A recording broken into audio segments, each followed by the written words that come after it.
So on this episode of Aquatic Oasis, we're going to try something new. We're going to make a frame here from this 2x6 that I'm going to strip down into 1/4-inch strips. And we are going to actually make a mold that will hold a 2-part food grade silicone. Look at all that smoke, man. My my blade is dull as heck. I had no idea when I did this. We're going to make a mold for 2-part silicone for creating our own Coral Frag Plugs. That way, I won't be dependent on ordering frag plugs or running out. I go through them like crazy. Probably within the last 6 months, I'm anywhere from 500 to 1,000 frags. And I'll tell you, it gets annoying when I suddenly just don't have them because I don't think ahead of time of needing frag plugs. So I'm going to start making my own. As you can see here, I made my measurements and I'm now cutting these 1/4-inch strips from that 2x6. It really doesn't have to be perfect. I'm just going to do a simple square, well, I guess rectangle, and then we're going to staple it together.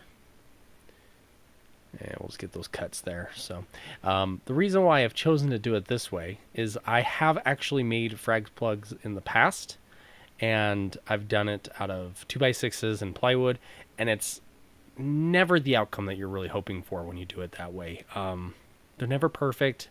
They're never really that nice. They tend to be very heavy because you use a lot of concrete, and wood swells and makes it very difficult actually for pulling plugs out and doing different things depending on the way the mold is created. So here I'm just getting those staples and getting it started.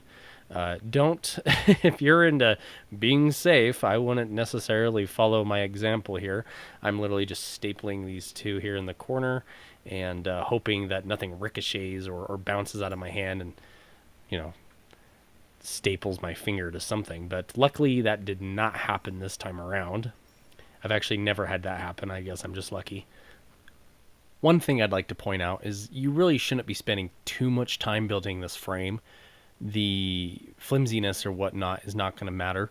All it needs to do is temporarily hold the silicone while it's still in its liquid state, which really doesn't take much strength. So don't spend too much time on just that. Now, I do recommend having a drink on the job. Sometimes when I don't have the drink, I tend to get less done. I don't know if I'm being serious or not right now, but I feel like that's true. If I don't have a drink, I am definitely not very quick about things. And sometimes my temperament is a little less than ideal. Here's a bunch of materials we are going to use. Painter's tape, piece of glass, the frag plugs that we are going to mold with silicone, and of course our frame that we built. Now, what we're going to do is just place this frame here on the glass. Glass has a nice smooth surface, so it will work really well as a base. And I'm going to tape this down.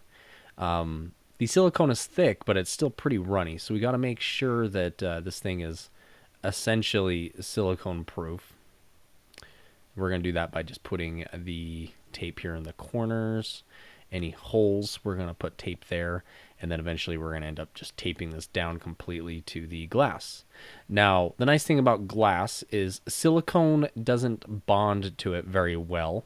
It's still kind of tricky getting it off, but if you use something with texture or plastic, you're going to struggle pulling that silicone away from it. So glass is perfect. I would stick with that.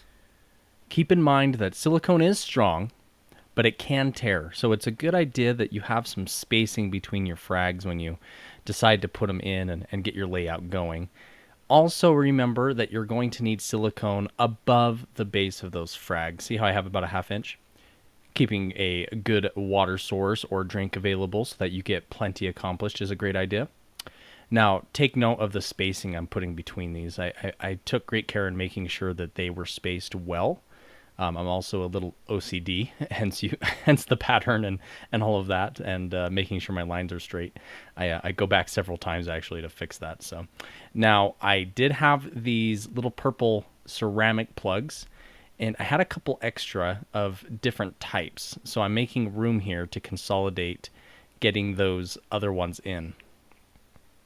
Now this is part 1 of the silicone. This is a single quart. I did use 2 quarts for this project, and it's very thick, so it's kind of hard to get out of the bottle and get it all out. Part of the directions were to do it in small portions, do a little bit at a time, add your second part, which is going to be the catalyst, and you want to go ahead and get that as thoroughly mixed in as you can. And once you are there, once you can tell that it is mixed in and you've got a very good mix, then you're going to go back and add a little bit more.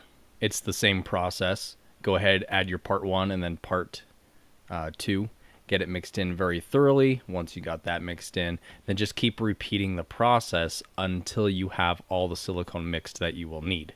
As you may imagine, all that whipping and stirring and mixing of that silicone adds a lot of oxygen into your mix. Bubbles are catastrophic to silicone in making a good mold. Now, luckily, we are simply making frag plugs, so it's not too big of a deal. Now, I decided to create a vacuum chamber to help siphon or pull that oxygen out. I did that by getting this old garbage can, drilled a 1-inch hole, and then fit a hose tube into it from my vacuum cleaner.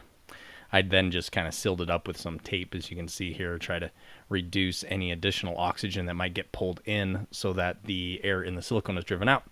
Very sophisticated, I'll tell you. This here is just a piece of plexiglass I had laying in my garage. You can literally use anything from glass, plexiglass, cardboard, anything really. Anything that's just going to suffocate the garbage can during the vacuum.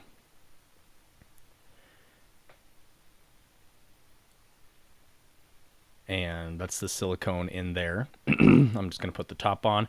And I wasn't entirely sure if this was going to work or not. I had no idea. So, and there it is. I turned it on and you can see, boom, that vacuum is sucking air out like nothing else. So it definitely worked. Unfortunately, I didn't get a good shot of the silicone and the oxygen leaving it. But the silicone expanded, and then tiny little micro bubbles began to burst and rise to the surface of the silicone quite rapidly. I did that for 10 minutes. Let the vacuum work there. And it's kind of interesting to see that expand there after being collapsed from the vacuum. So here's our mold. Now, I did make a catastrophic error for these plugs before placing my silicone. And if you haven't guessed yet, it is the fact that I did not put a mold release. That's what that cooking spray is right there. I didn't want to use the actual mold release since this is going to go into a reef tank at some point. So, you know, anything edible will work. These have to be cured, so most of those oils will be leached out of the cement anyways. But, yeah, so essentially all of these frag plugs were destroyed in pulling them from the mold. So keep in mind, a mold release is a very good idea, especially if you want to keep a good integrity to your silicone quality and the product that you, made a mold of. So here's the last of that first bottle. I did have to make both bottles of silicone for this project. We did have to make 2 batches of silicone for this project, so here I am adding the second batch. Now, the silicone isn't the cheapest thing on the planet, so this project is probably best reserved for someone who makes a lot of frag plugs or will need a lot of frag plugs to help justify the cost. However, once the mold is made, it is so easy to pop those things out every single day. The waiting time on this silicone was 16 to 24 hours, so we will catch you in part 2 to see how this thing turned out. Please don't forget to like, comment, and subscribe. Hit the bell to always get notifications of our videos. And happy reefing from Aquatic Oasis.